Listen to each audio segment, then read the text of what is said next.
Most people, when reading the Arabic of the Quran, are confused regarding Muhammad's alleged first encounter with the angel Gabriel. Did Gabriel instruct Muhammad to read or to recite, and what are the differences, if any, between the two words? The Oxford Dictionary makes a very important distinction between reading and reciting.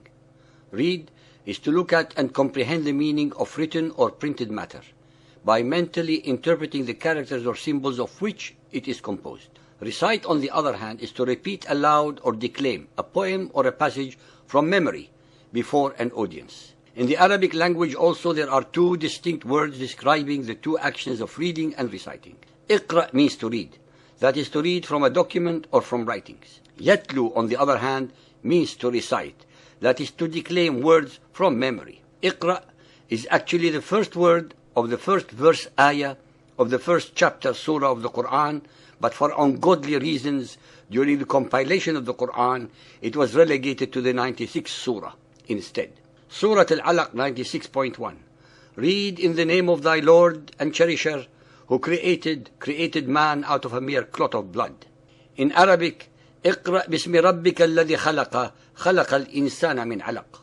Bukhari Hadith 1.3. Suddenly the truth descended upon him, Muhammad, when he was in the cave of Hira.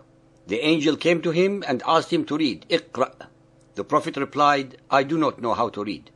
The Prophet added, the angel caught me forcefully and pressed me so hard that I could not bear it any more.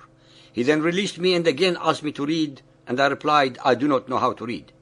Thereupon he caught me again and pressed me a second time, till I could not bear it any more. He then released me and again asked me to read, but I replied, I do not know how to read.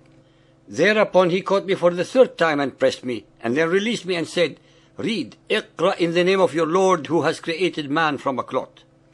This version of the alleged story of revelation produces two extremely contentious and important question marks that have to be pointed out that require some logical answers. A. It is inconceivable to accept, based on theological grounds alone, that the angel Gabriel, the supreme messenger of Allah, did not already know that Muhammad could not read. B. It goes even beyond credibility or logic that the angel Gabriel could have revealed to Muhammad a completely different version of the creation of man to that found in its original in the Bible. It is a measure of the complete lack of veracity and accuracy of the Quran that its first verse ever displays a remarkable ignorance of the biblical story of the creation of mankind.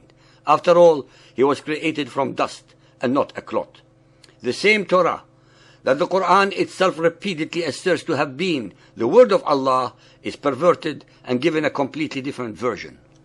Why would Allah give two completely and utterly incompatible versions of His own creation story to two different messengers of His, Moses and presumably Muhammad? It is utter blasphemy to imply that Allah, if Allah is the same as the God of Israel and Jesus, could be so inconsistent about the method of His own creation. According to the Ahadith, stories about the sayings and way of life of Muhammad, he was unable to read and write. This is totally contradicted by the report mentioned in Ibn Ishaq's Surat Rasulullah, the first biographer of his life, about 120 years after his death. In this very first and original version of the alleged encounter between Muhammad and the angel Gabriel, the angel actually produced a coverlet of brocade whereupon was some writing. Hence, verse 96.1 can only make sense if Muhammad could read what was written on the coverlet. This would obviously change the whole state of affairs, as deliberately altered and falsified by the later Muhammadans dramatically and fundamentally.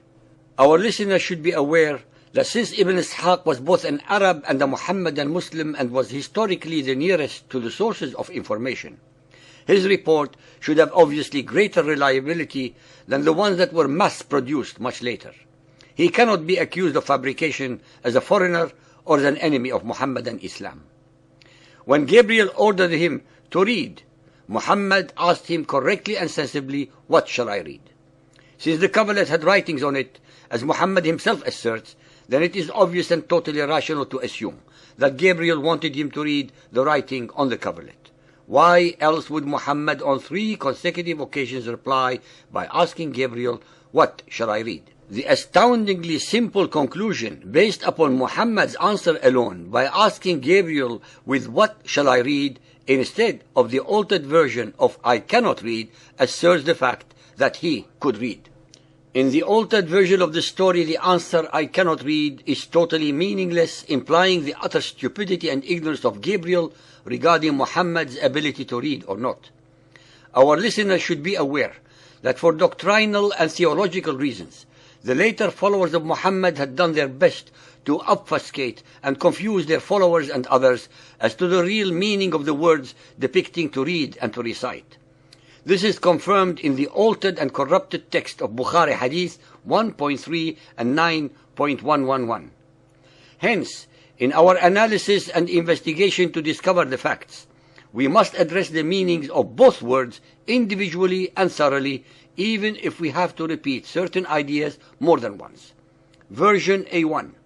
Let us assume to start with that Bukhari's version of events is the factual one, and that Iqra does mean read. That is, to read from the words from a document or writings. Hence the logical question to be asked yet again is, how is it possible or logical that the angel of Allah did not know that Muhammad was unable to read, that he was illiterate? Moreover, according to the above version of the event, the hadith does not mention any item or document that was displayed by Gabriel for Muhammad to read from. Version A2. Now we take Bukhari's version and assume that Iqra means recite, that is, to repeat from memory.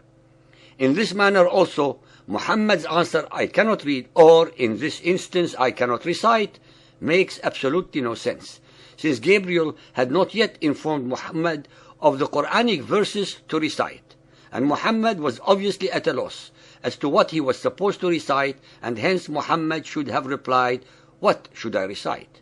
Once more, we have to come to the unavoidable conclusion that Gabriel, Allah's messenger, was yet again being depicted as ignorant and clueless. Version B1. Now let us investigate in the same manner Ibn Ishaq's original version of the events, and that Iqra means to read to start with.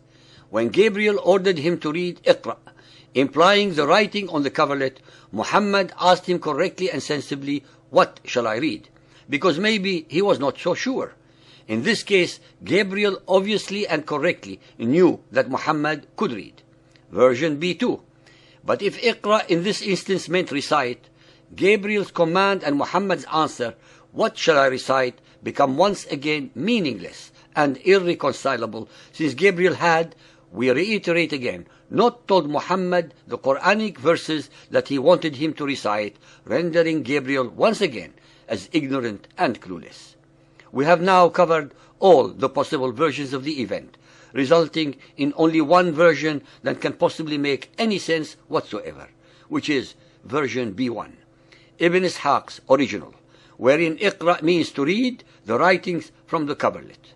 What is most important in all of the above analysis and investigation is the fact that the original story was given by Ibn Ishaq, who was after all the first and nearest writer to the events that transpired during the life of Muhammad, had been materially, linguistically and grammatically deliberately altered and tampered with to suit the subsequent theological arguments to fit the dogma of the divine source of the Quran. Hence Gabriel's request was correct, since actually Muhammad was able to read.